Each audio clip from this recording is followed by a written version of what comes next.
여러분, 채무 문제 때문에 밤잠을 설치시는 분들이 많이 계시죠. 개인회생도 좋은 제도이지만 사람에 따라서는 개인회생보다 워크아웃이 더 적절한 사람도 있거든요. 채무탕감제도는 갈수록 좋아지고 있습니다. 새출발기금이나 새도약기금처럼 예전에 없던 제도가 새롭게 생겨나는 것도 있고, 개인회생제도나 워크아웃처럼 원래 있던 제도지만 점점 채무자한테 더 유리하게 바뀌는 제도들도 많이 있거든요. 오늘 영상에서는 워크아웃의 장점, 여기에 대해서 설명을 한번 드리겠습니다. 자, 일단 워크아웃의 개념이 뭔지 이것부터 정리를 한번 해볼 건데요. 여러분이 신보기에 가시면 신청할 수 있는 제도가 3가지가 있습니다. 여러분이 연체가 아직 되지 않았거나 연체가 30일 이하라면 신속 채무 조정을 신청할 수 있고, 30일은 넘었지만 연체가 89일 이하라면 여러분은 사전 채무 조정을 신청할 수 있고, 연체가 90일이 넘어갔다면 여러분이 잘 아시는 그 워크아웃을 신청할 수 있습니다. 여기서 차이점은 신속 채무 조정하고 사전 채무 조정 2가지는 연체가 많이 안 된 사람들이 신속하게 신청할 수 있는 대신에 이자는 감면해 주지만 원금을 감면해 주지 않습니다. 근데 워크아웃 같은 경우는 이미 90일 이상 연체가 된 사람이기 때문에 변제할 가능성이 낮아진 사람들, 장기 연체자를 대상으로 하므로 이자도 감면되지만 원금도 일부 탕감이 될 가능성이 있습니다. 예전에 워크아웃이 별로 탕감을 안 해줄 때는 개인회생이 훨씬 유리한 제도였지만 요즘은 워크아웃이 유리한 경우도 많이 있거든요. 바로 상각채권이 되면 탕감을 해주기 때문입니다. 상각채권이 뭐냐 하면 은행 입장에서 봤을 때 돈을 빌려줬는데 지금 못 받은 상황이잖아요. 근데 빌려준 지도 오래되었고 채무자의 상태를 보니 상환 능력도 별로 없구나, 앞으로도 변제 받을 가능성은 별로 없겠구나, 우리 장부에서는 손실 본 걸로 처리하겠다, 이렇게 처리하면 요거는 상각채권이 되는 거고, 은행 입장에서는 아직 회수 가능하다고 보는 채권은 미상각 채권이 되는 것입니다. 빌려준 은행 입장에서 아직 상각 처리하지 않은 미상각 채권 같은 경우는 그 채권을 가지고 여러분이 신보기에 가서 워크아웃을 신청하면 원금이 탕감되지 않거나 최대 많이 탕감되어도 30% 정도 탕감이 되거든요. 근데 상각 채권으로 바뀐 채권에 대해서 여러분이 신보기에 가서 워크아웃을 신청하시면 최소 20%에서 최대 70%까지 탕감을 받을 수 있습니다. 여기서 중요한 차이점이 생기거든요. 개인회생을 신청했는데 개인회생에서 탕감 많이 된다, 변제율이 작다, 그런 사람은 굳이 워크아웃의 필요성을 못 느끼겠지만,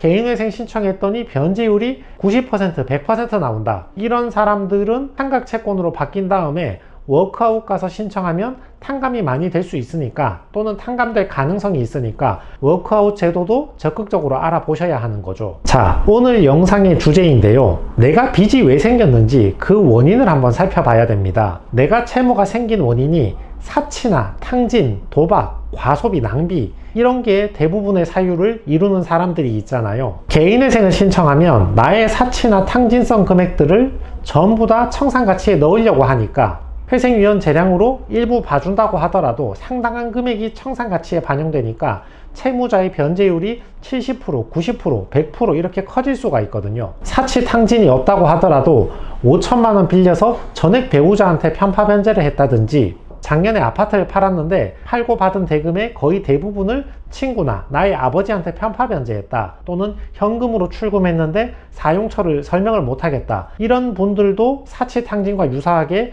거의 대부분의 금액이 청산가치에 반영이 되니까 개인회생에서는 변제금이 매우 높아지게 됩니다. 근데 이런 분들이 개인회생이 아니라 워크아웃으로 가시면 채무 사용처가 도박인지 사치인지 낭비인지 이게 중요한 게 아니고 상각이 됐는지 안 됐는지 요것만 보시면 되거든요. 상각이 됐다 그러면 일정 부분 탕감을 기대할 수 있는 거니까, 개인회생 가면 거의 다 변제해야 되는 사람들이 워크아웃 가면 조금이라도 탕감을 기대할 수 있는 거죠. 그러나 워크아웃도 물론 만능은 아닙니다. 워크아웃 간다고 모든 고민이 해결이 되는 건 아니거든요. 가장 큰 진입장벽이 변제 기간입니다. 개인회생 같은 경우는 대부분 3년 변제로 끝이 나잖아요. 그러나 워크아웃을 신청하게 되면 소득이 높고 채무가 적은 사람은 단기간에 끝낼 수도 있지만, 많은 채무자들이 최장 8년까지 변제 기간이 길어질 수도 있거든요.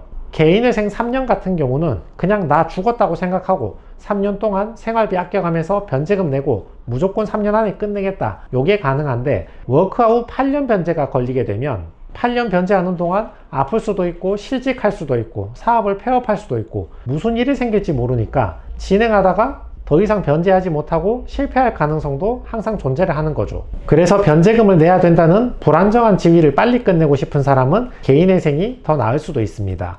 그래서 여러분들이 한 번쯤 들어보셨을 그 얘기, 개인회생 하다가 워크아웃으로 넘어간다, 그 얘기가 여기서 나오는 것입니다. 일단 개인회생을 신청해서 금지명령을 받아서 독촉 추심을 막아내고 90일 도과하면 워크아웃을 신청할 자격이 생기는 거죠. 개인회생 재판에서는 나의 사치 탕진이나 낭비에 대해서 내가 최선을 다해서 변제하겠지만 이 금액 이상은 변제할 형편이 안 됩니다. 변제율 선처를 바랍니다. 최선을 다해서 소명을 해 보시고요. 편파 변제한 내역에 대해서도 빌린 금액 대비 변제 금액이 작다, 선처할 요소들이 많이 있다, 읍소를 해서 최대한 변제율을 낮추려고 노력해 보시고요. 그렇게 변제율이 낮아진다면 개인회생 3년 변제 계속 하시면 되고, 그렇게 했는데도 변제율이 90% 100% 나온다, 그러면 개인회생 신청하고 어느 정도 결과가 나올 때까지 6개월이나 1년 정도 기간이 지났잖아요. 이제 워크아웃 넘어가서 연체된 지 오래되면 내 채권이 상각채권으로 분류될 가능성이 점점 높아지는 것이니까 상각채권 탕감률을 한번 문의해 보시고 워크아웃으로 넘어가셔서 개인회생보다 더 탕감받을 수 있는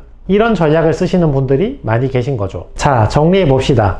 개인회생이 좋은가 워크아웃이 좋은가, 무조건 흑백 논리로 1도 양단으로 결정할 수는 없는 일이고, 내 소득이 300 이하다, 뭐 200이나 250 정도 그렇게 높지 않다, 그리고 사치 탕진이 없거나 작다, 이런 사람은 대체로 개인회생이 유리하고, 내가 대기업이나 공기업의 근속연수가 크다, 월급은 많은데 자녀들은 이미 장성해서 부양가족 뺄 게 없다, 또는 월급은 많은데 미혼이어서 부양가족 뺄 게 없다, 이런 사람들은 워크아웃이 굉장히 좋은 제도가 될 수 있습니다. 다만 상각채권이 될 때까지, 워크아웃 신청 자격을 갖출 때까지 개인회생으로 독촉을 막고 시간을 좀 버텨보겠다, 이것도 하나의 선택이 될 수 있는 거죠. 현재 나의 채무의 발생 원인, 나의 소득 금액, 부양가족의 수, 이런 것들을 고려했을 때 둘 중에 어떤 게 더 유리한 선택이 될 수 있는지 여러분에게 도움이 되었기를 바랍니다.